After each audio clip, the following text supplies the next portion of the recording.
Well, we are looking at the efforts tonight of an activist to help his community access mental health care. His work trying to overcome the stigma among Hispanics like him.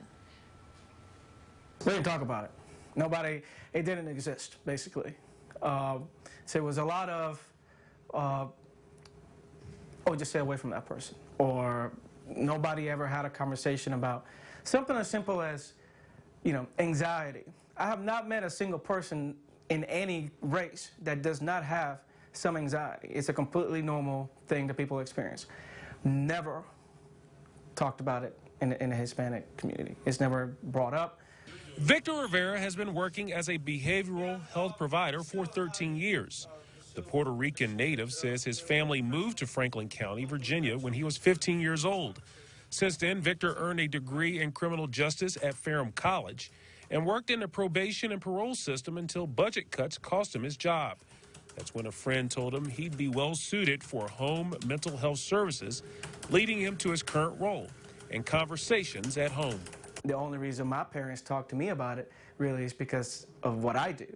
And, we see some of the struggles that some family goes through and things that start happening that they want to know more about. So that has been the way that in my family we bridge that conversation. But it's still heavily stigmatized in the Hispanic community. Rivera blames the stigma on judgment. People that struggle with any sort of mental illness were looked at as being crazy, quote unquote. And when all your life you hear of those type of struggles being categorized in that manner, then for sure you're afraid to talk about it, right? Because you don't want to be looked at in a certain way. You don't want to be vulnerable and then be judged for the things you say while you're vulnerable. Victor Rivera says there are other stigmas when it comes to mental health problems in the Hispanic community. A lot of it stems from the fact that they have to immigrate into the United States. And that's even another layer of problems they have to deal with as far as race, culture, and economic issues within the Hispanic community. Somebody that immigrates to a new country probably experiences a certain amount of trauma in doing so. I've not met a single member of the Hispanic community that I do counseling with that doesn't have PTSD. It's across the board, whether it's from coming here and being treated a certain way, whether it's the process of coming across to the United States.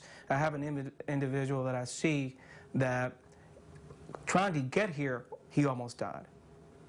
Because there's no easy way to get here, and they're trying to pursue betterment for their family. So you're taking emotional and mental health damage along the way, and then you get here and you don't speak the language. Rivera says one key for a Hispanic person to open up about their mental health problems is developing trust with a counselor. He says the trust can come in the form of speaking with a counselor that is a Hispanic native. It's way better than having somebody that is a natural-born American, Caucasian, that learns Spanish. Counseling is a social interaction. It's way better, right, when you meet with somebody that is a natural-born speaker of the language. I grew up speaking Spanish. We speak Spanish in my household still. I listen to music in Spanish. I'm Hispanic. ¿Miércoles? Ok, nos vemos ese día. Gracias.